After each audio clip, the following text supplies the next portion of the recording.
नमस्कार सगळ्यांना. लोहगडाच्या दुसऱ्या भागात दुसऱ्या दरवाज्यावर आपण आलेलो आहोत. तिथे आपल्याला एक छोटा दरवाजा भेटतोय आणि समोर एक वाट जी की आपल्याला थेट बुरुजावर नेते. बुरुजावर मोठे-मोठे जंगा बघायला भेटतायत.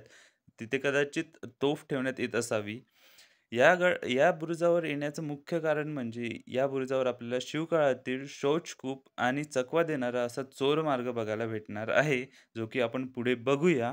तत्पूर्वी या बुरुजावरून आपल्याला लोहगडाचा चांगला आणि उत्तम असा नजारा बघायला भेटतोय.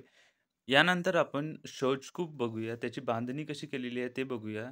इथे आपण बघू शकता, की आपल्याला खाली थोड्या पायऱ्या उतरून खाली जावं लागणार आहे.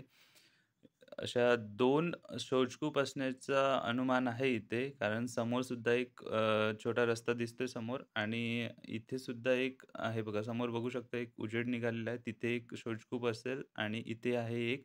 पावसाळा असल्यामुळे इथे प्रचंड प्रमाणात गाळ साचलेला आहे. त्यामुळे समोर आपल्याला जाता येणार नाही. इथेच आपण एक अंदाज घेऊया, की शौचकूप कसं असेल त्यावेळी. एक छोटी रूम बांधल्यासारखं केलेलं आहे इथे आणि समोर सुद्धा दिसते जिथून व्हेंटिलेशनची सुविधा आहे, उजेड येतोय त्यामुळे कळते इथून. वरती आल्यानंतर आपल्याला परत एक शौचकूप बघायला भेटतोय, जो की बघू शकता उत्तम अशा अवस्थेत आहे आज पण.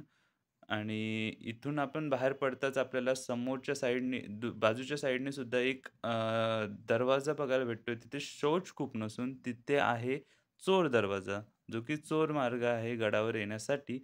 बाहेर पडताच आपल्याला गडाबाहेरचं विहंगम असं दृश्य बघायला भेटतोय. पण इथे म्हणतात या चोर दरवाजाच्या थोडंच पुढे एक गुप्तहेरांची गुप्त खोली असावी म्हणून, जे बघू शकतो आपण इथे एक आपल्याला दिसतंय ते एक गुप्त खोली असावी असा अंदाज आहे. तिथे आपण मगाशी उभं होतो चोर दरवाजाजवळ. बाहेर पडताच आपल्याला ती दिसेल आणि पुढच्या भागात आपण बघूया धान्य कोठीबद्दल माहिती.